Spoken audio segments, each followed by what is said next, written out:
Fans of the Horus Heresy, thank you very much for joining me for my latest video looking at the construction and build of the Legio Custodes Orion class dropship by Forgeworld. Following on from my last video where I took out some warps in the hull to get a really good alignment and fit, I've spent some time building the interior of the Orion and also assembling the rear lower hull as well, or the fuselage. I've also spent some time getting the fit and the finish right on the nose section, and I'm going to talk about that as well. And then finally I've just got a couple of other components that I've come across points of interest in I'd like to just share with you a few observations I've had. So I'm pretty much at the point now with this kit where it's ready for final assembly. This may well be the last video where I actually talk about construction tips and techniques, but you never know, I might find something new. So let's get into this, and let's start by looking at the main hull, and in particular the construction of the underside. I keep calling this a hull. In the instruction list it's called the fuselage. So if I say hull, well, it's a fuselage in the instructions. So what have I done? Well, this part is all now assembled. The door is fitted. And the interior is built as well. If we separate the two halves, we have the lower and the upper half. Now I'm going to talk a bit about these separately. So let's look at the lower hull first. I've now completed the assembly of this lower fuselage section, and basically what we had is we had this main part, and then we had these two rear fuselage sections, the ramp that is held between the two, and then interior details in the form of these benches or seats for custodian warriors, and then also a door section as well, perhaps one of the ways of a pilot getting in. In terms of actually assembling this, by the time I'd bent the main lower fuselage section into shape, I then had to work out the fit on these two parts, and it did take a little bit of doing, just teasing out the warps and getting a good alignment. However, the end result of that was what I can safely say was a rather good fit. Well, actually, given the complexity of this model, I'm very pleased with the final fit. I mean, essentially everything is lined up just right. You can see there's a little bit of filling here between the join that runs around here. Some of this isn't all quite cleaned up yet. I've still got some sanding and cutting work to do on that and filing. But essentially it's there. You can see what I've done, and around to here as well. And you can see that there's been some more filling required here. Then got the rear ramp is mounted on a pair of hinges here and here. And the hinge is mounted in the rear fuselage sections as opposed to the main lower fuselage. So that means a whole alignment of this section was very important to facilitate a good working door. As I'm intending to paint the interior of this, I'm going to magnetize this point here. And I also, before I stuck this together, I put some super glue over the ends of the pin on the hinge and just set it using a can of, using some super glue activator. And what that did is it just increased the width of these pins slightly, and then after a little bit of filing it's then allowed for a nice tight fit on that door. I don't know if that's going to survive over time, but it certainly helps with the assembly of the model because it's not constantly flopping open, so that was handy. A nice little tip that you may consider. In general, everything fit together pretty well in here. I didn't film it because it was a bit fiddly long, and I was kind of doing it in little stages, so it never really made a good opportunity for a video. But these parts needed just a little bit of bending here and there, a bit of material taking off along the seam here and there. But in the end, as you can see, the fit is really good. I think internally, there was a slight raised lip here and here. So I used a set of chisels, the short little micro chisels that I've used before, just to cut that down and then sand it with a sanding stick and work it so it's flush with the main lower fuselage. And then I just filled any gaps that were left. Given the complexity of the geometry of this assembly, I was really pleased with the result I got here. And we can also see that, if we get the light right, that side, and if we, there we go, do a bit of spinning gymnastics. That side, we've got a really close fit on the door seal there. So that's the lower hull.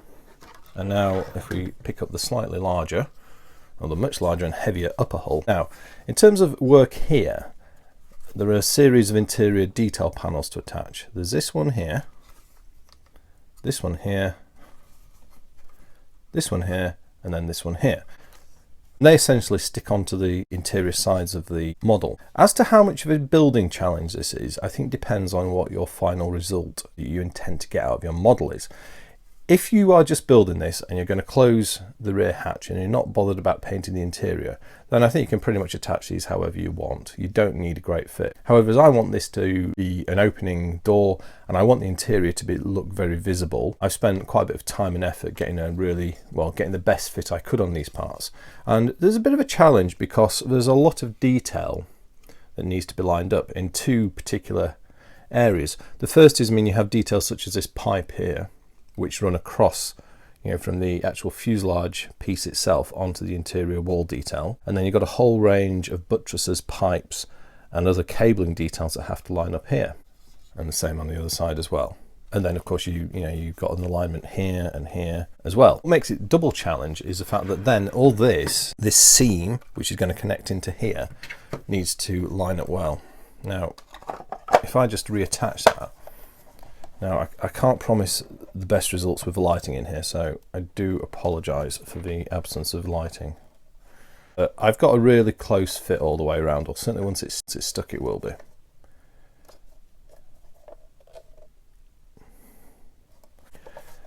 The way I achieved that was through careful positioning of these parts here. In both instances I put a bit of milliput behind these parts just to bring them out a bit to get the alignment right at the top. You can see here how I've filled in a bit extra at the top here just to bring it down, and that means I get a tight fit between this part here and these benches there. Investing time in doing that work to get the good fit once it's all together, I think is only really worthwhile if you intend to make any use of the interior detail. If not, just put it together. If you could just planning to stick this door shut, then well, why not leave these parts out and just stick it shut? Then you got some parts for conversions, or you could sell them on eBay. You'll get good money on eBay for parts like this, believe me. They're very hard to come by. Well, essentially you can't buy them, so if it's something you don't want for your kit, yeah, sell them. Get some money back on it. That's what I wanted to say about the actual interior bit. Quite challenging bit of work to do there, but the result I got in the end I'm really pleased with. Just looking at the door, I've spent a bit of time getting the position right on this door, but it still needs more. So it's there's a fairly big gap at the moment, and there's not the best alignment on this. Now the reason for that is the door just needs slightly bending to fit the hull a bit better. The actual door size is correct to the parts, and if I sort of push this hard, you can see that actually we get a really good fit there at the top. So that just needs a little bit of doing. I've attached these details here, see that? So I've got some nice sensor arrays, so the whole thing's got festooned with sensor arrays at the rear. Very much do like that. Right, that's the interior detail bit of this video. Now let's talk about the nose. Now, nothing here is stuck together yet. I've just tacked it together. Now, the bit I wanted to talk about in particular is the actual nose assembly itself. And if we just do a little bit of a pull off, there we go.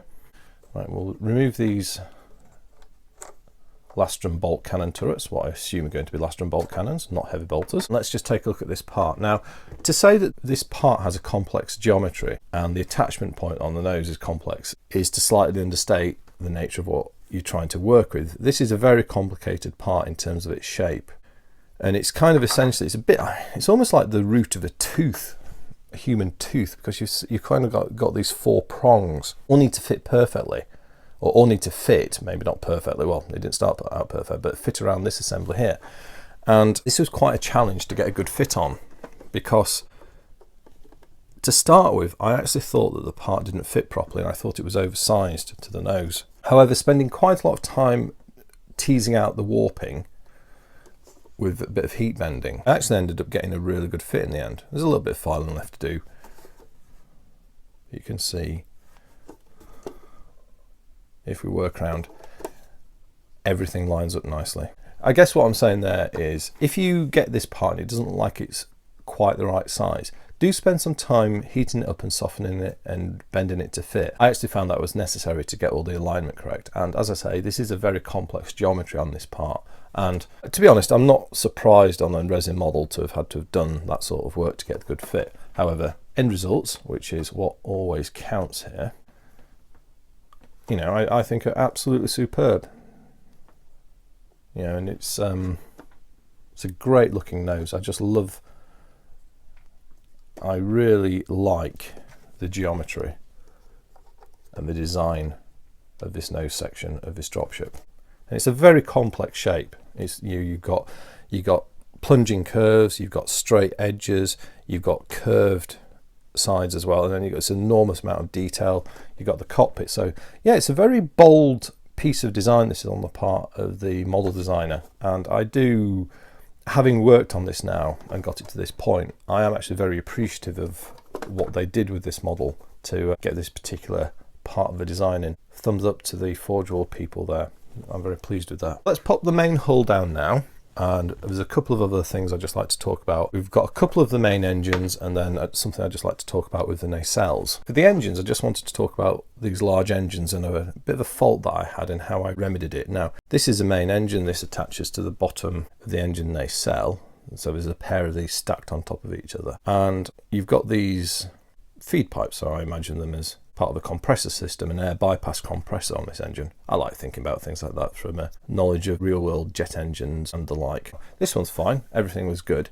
However, this one here, you can see that there's a lot of filler in the tips of most of the nozzles. Now, what had happened is that there's a bunch of air bubbles that had formed around this, and a whole load of the detail was kind of obliterated. And I didn't spot it when I unboxed it. I looked at it when I came to clean it up and take it off the key, and I thought, oh dear, well that's not looking very good. However, I then looked at it again and thought, wait, well there is actually an opportunity to put this piece right rather than having to request a replacement from Forge World, which, you know, given the amount of damage that this had, would have been justified. However, the opportunity was there because each of these tubes or these pipes had a gate running off it. Well, these two did, like an air gate to feed into the main gate, which attached here and here. Because of that, the ends of the pipes have been preserved despite the, shall we say, part of the pipe's body being lost to a huge air bubble. What I thought I'd do is I packed it out with filler. So these cavities were quite large, so I had to push the filler in carefully and gradually until no more would go, and then shape it up. And then I didn't take it off the key, and I just left it to dry then and set. And a couple of days later, I came back to it, cleaned up the pipes, and very carefully took the key away and the air feeds. And the end result was actually rather pleasing. Bits of clean up to finish here and there. But by the time I finish this, you won't tell that it's been rebuilt.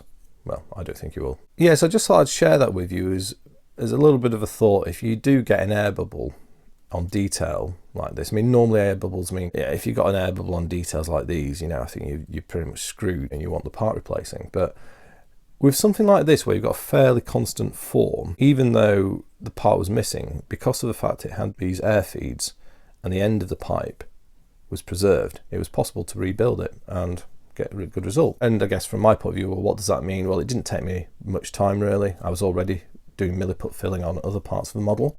It just saved me the whole process of having to request a new part, wait for it to be cast up and shipped out to me. Okay, so final thing I'd like to talk about is these engine nacelles. Now, this is nothing to do with the actual build. I mean, everything's fine here. That, you know, these are nicely cast and any little bits of filling I need to. But I saw something about this part and it really intrigued me. And when you take the upper stabilizer off, I was looking in the trench that it sits in, and I noticed these two what appear to be pinholes. You look at this and there's nothing corresponding on it. And then I test fitted it again, and this has been designed in such a way that you can orientate the attitude of the stabilizer from the vertical, and then you can rotate it down through 90 degrees into the horizontal plane.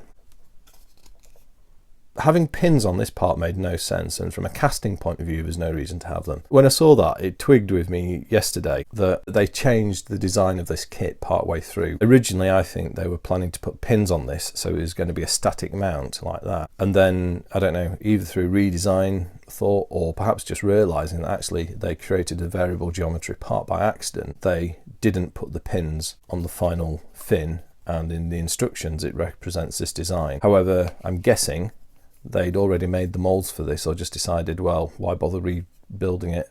It's not necessary, we'll just leave those holes on. Interesting little observation I'd share with you there about perhaps the design and build history of the actual model and kit itself.